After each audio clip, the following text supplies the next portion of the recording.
My name is Enamali, and I welcome you to our new program titled Inside the Rural Communities. Inside the Rural Community is a program designed to X-ray stakeholders that are involved in achieving the Sustainable Development Goal. Ladies and gentlemen, on today's edition we will be talking about health, and we will be discussing with the Executive Director, PPFN. PPFN stands for Planned Parenthood Federation of Nigeria. It's all about rural health. Join us as we talk.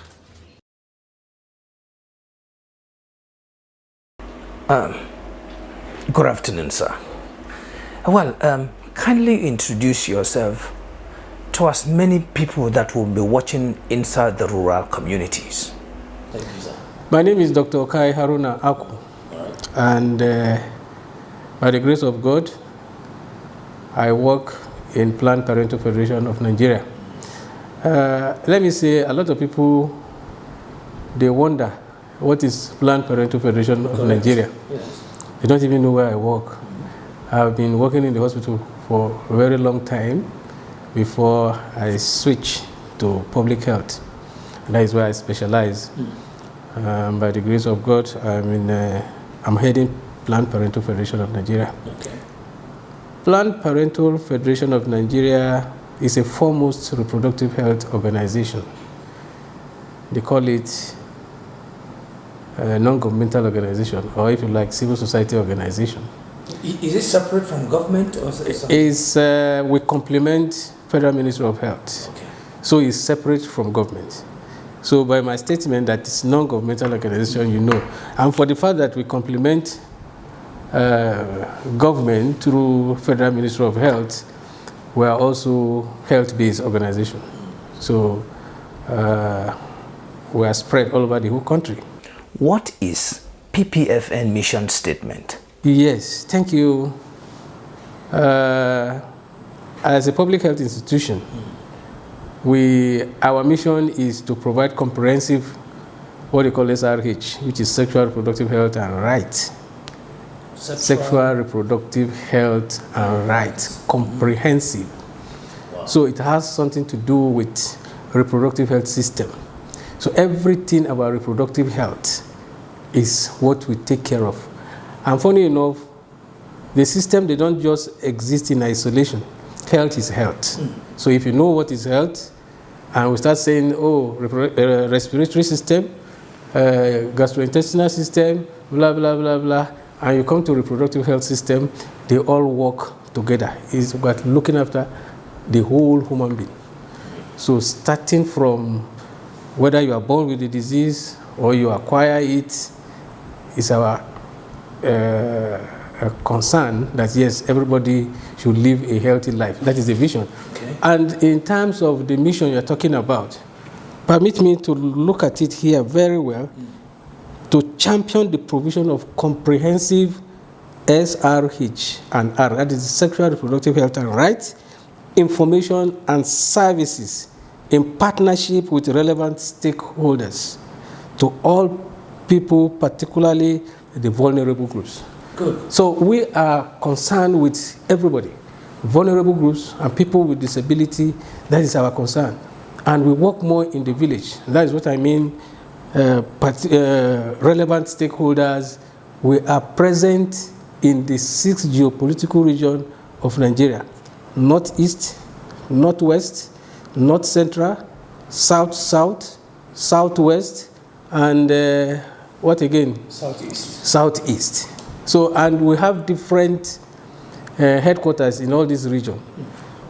Bauchi for Northeast, Mina for North Central, Benin for South-South, Ibadan for Southwest, Enugu for Southeast, and Kaduna for Northwest. Northwest. Yeah.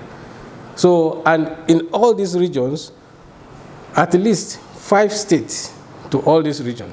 Some even more than 5 states. So that is what we are. And then our core values is speaking to integrity, innovation, competence, volunteerism, and what they call sustainability. So for whatever project we are implementing, we want to see, even if the donors are no more there, we have to have a framework to see that we continue to sustain whatever project comes out, or what they call intervention in any community where we are. So even if the donor money is no more there, we continue to see how we can raise money and then sustain that particular intervention. Would you say PPFN has accomplished her mission? There is no particular stage for success. It's a continuous thing. But so far, I'll tell you that yes, we contribute more than 40% to what Federal Ministry of Health is achieving in this country. Not minding the weak health system, but PPFN is the first foremost public health institution. It started with family planning. And let me tell you why I will tell you that we have achieved a lot is we are concerned with population and development. Where you have, everybody will say Nigeria is the most populous in Africa and therefore it's an advantage. Yes, it's an advantage if you use it properly. So, but that, what does it benefit you when you have a population and you cannot look after them very well? So we started with family planning. And what we mean by family planning is make sure you take care of the number of children that you can really look after. Not giving birth to children and that they cannot school. When they are sick, you cannot take them to the hospital. When they want to, you cannot even feed them. You cannot even clothe them. So this is what we mean by family planning. So you just plan your family very well in such a way that they live quality life. To provide good health care to the people at the rural communities, considering our population, do we have the right statistical data? In terms of statistics, very important. We don't have the right statistics, even the country. We continue to project the country's population. When was the last census? I'm sure you cannot even remember. About 12 or 13. So, and we've been dilly-dallying on figures till today. There's a particular figure they use, and then they continue to project this population till today. Now, National Population Commission is in the process of trying to achieve another census. We are still on. They have done enumeration and housing, blah, blah, blah. Now is to just do the human being. So, but that, I hope that if they conduct this census, I mean, it will make us to plan very well. Because if you don't even know the population of everybody, how do you plan? Yes, you have a house with 10 people. And if per head, everybody is feeding 10 naira per meal, you understand? I'm just giving you an example. Yes. And there are 10 people. You know, per meal, your budget now will be 10 times 10, isn't it? Yes. So 10 times 10, that is 100. Times 3. Times 3. Times 300. 7. Now, times 7. You go like that, times 30. So in a month, you know how you project. So even if you put, in case of emergency, 2 or 3 people, then you project it. Then you know that you are planning. But if you don't know, if you multiply this money, assuming is the times 10x, and at the end of the day, the people in your house are 20. Tell me, how do you take care of them? In terms of the 3 basic necessities of life. Where are they going to sleep? What are they going to eat? How are you going to clothe them? So that's why it's important that you know the figure. You have a good statistics by census.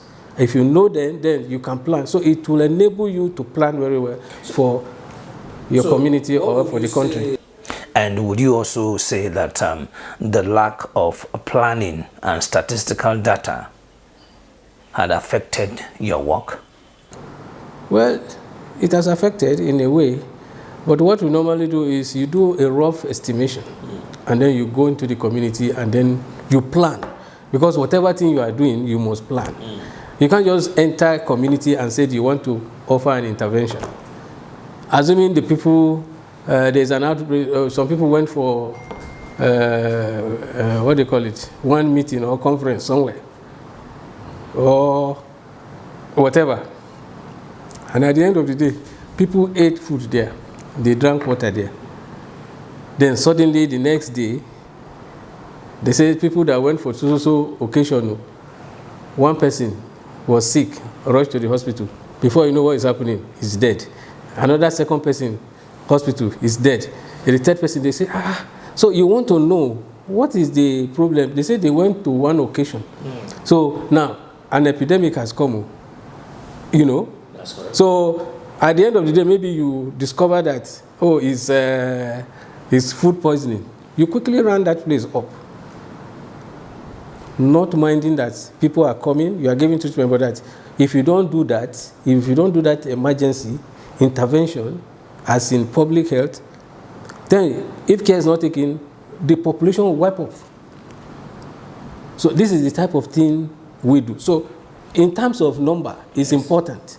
So you will just estimate and go for your intervention. Now, if in your process of estimation, if you underestimate, you quickly come back and re-strategize again and go back. But if you have a good figure, you want to intervene in maybe one village, maybe in Kubwa, you understand, right? And you have a correct figure of the population of people in Kubwa, your planning will be based on that population figure that you have. Now, if you don't have this population figure and you want to give vaccination to everybody, how many vials are you taking there to give vaccination to people?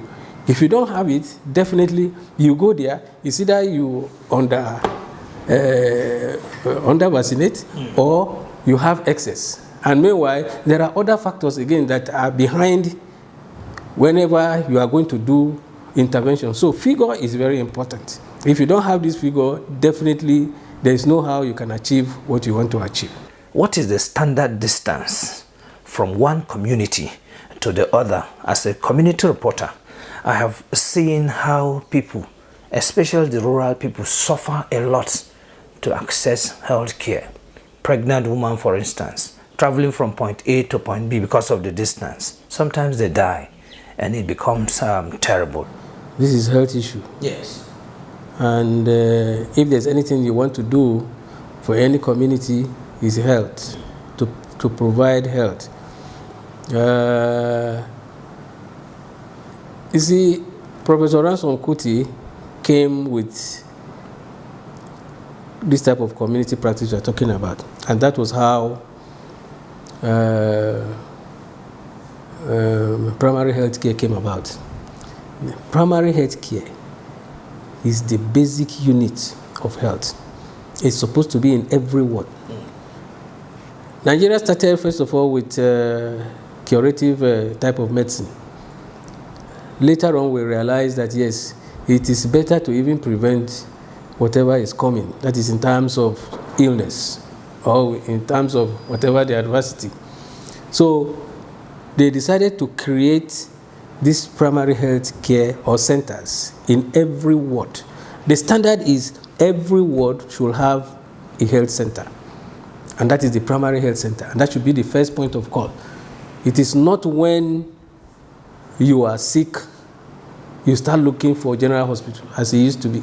Now, most general hospitals, in fact, health, you start from primary, secondary, tertiary. You can't be sick and then go straight to tertiary. It's a misuse of even tertiary institutions or tertiary hospitals. From that ward, you can quickly run to a nearby primary health center, and that's why they call it primary health center, where either community health officers or community extension workers can attend to you. When properly trained one, when they find out that it's more than their capacity, then they refer you to secondary.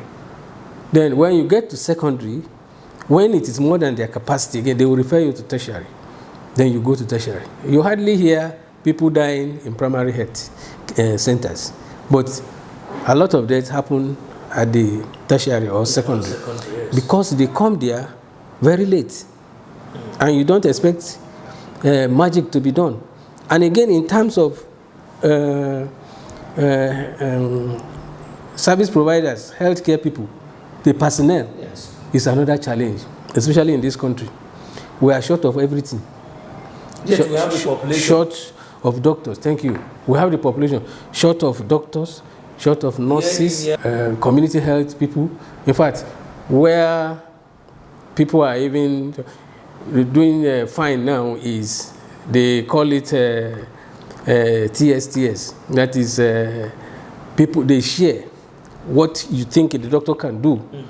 You and the village, they will just teach you what you can do.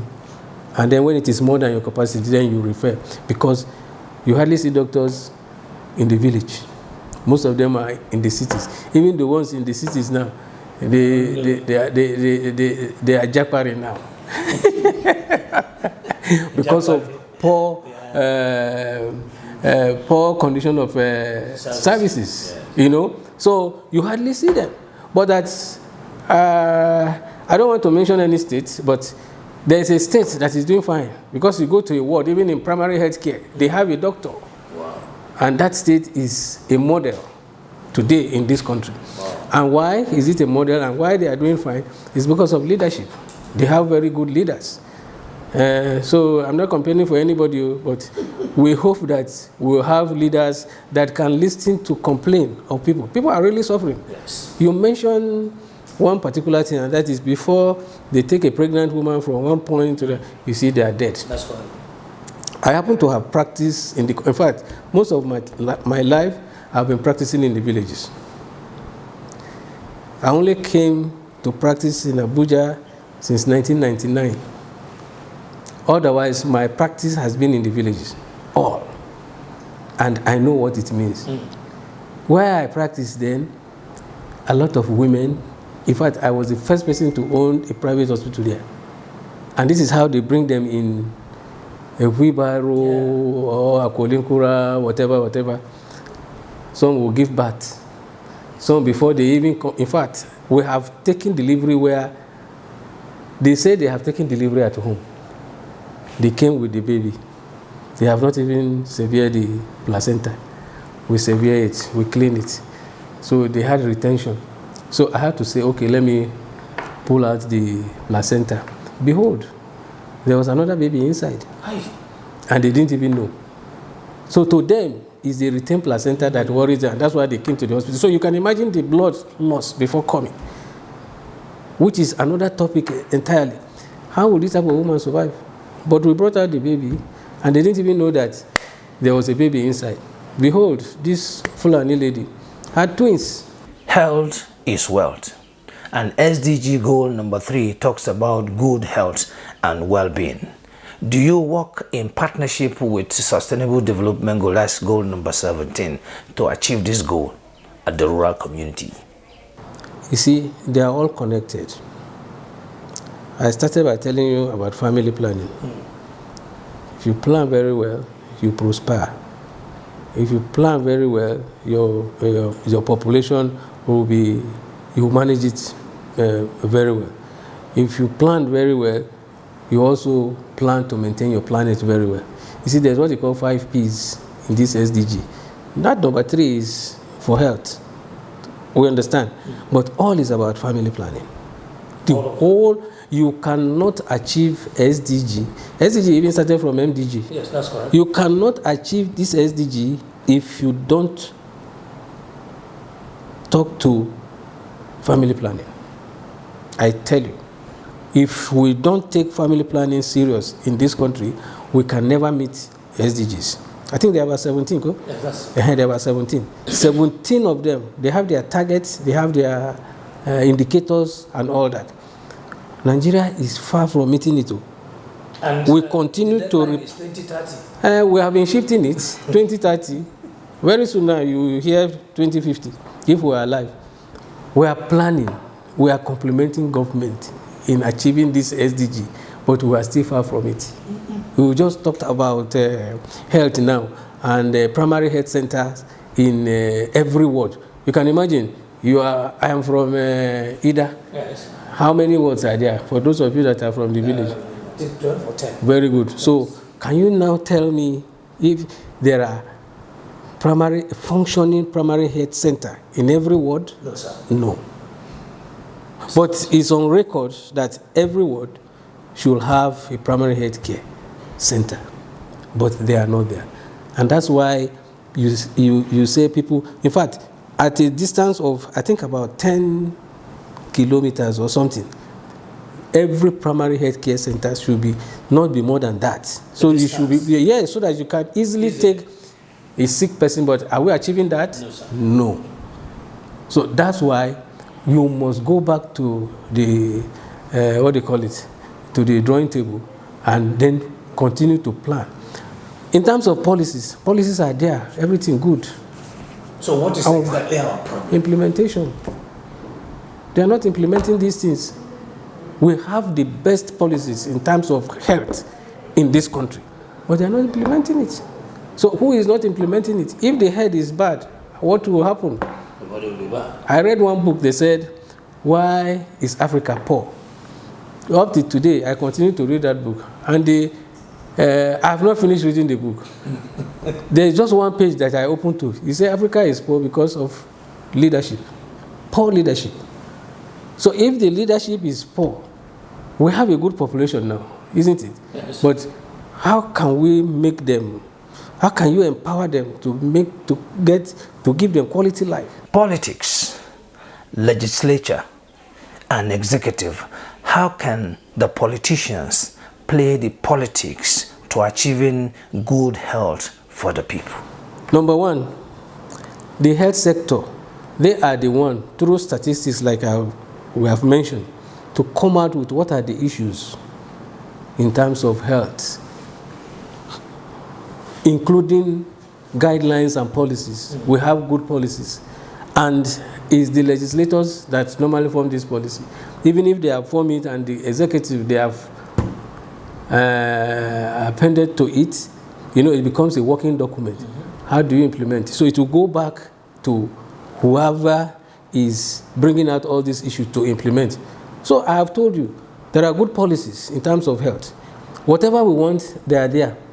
In terms of budget, the people in the health sector, they prepare this budget along with whatever the committee, before they look at it in the assembly or in the House of Assembly.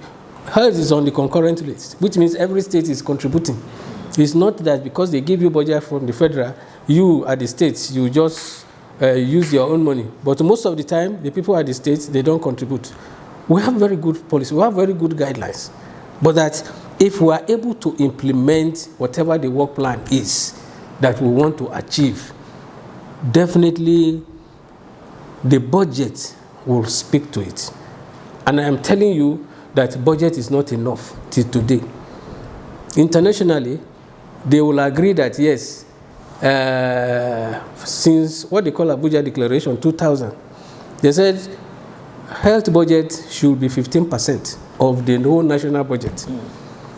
As I'm speaking to you, since that time till today, the highest we have ever reached was 7%. And that was the time of President Obasanjo. Yeah. Why? Because of one debt relief that we had one time. That's right. And they wanted to speak to maternal mortality, and it was also the time of MDG.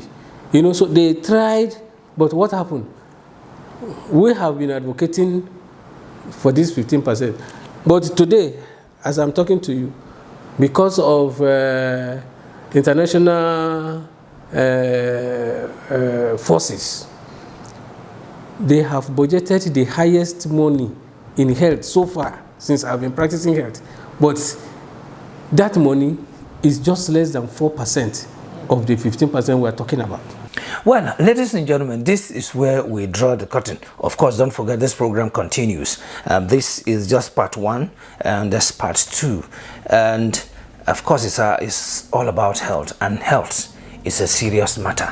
You want to sponsor inside the rural communities, you can call 07054 000 or visit our website www.crreporters.com unicef.com.ng. And or visit our Facebook. You can like us, follow us on Facebook, Instagram, TikTok, and so on and so forth. My name is Unisa Gabriel Enemali. Till I come your way again. Have a great day.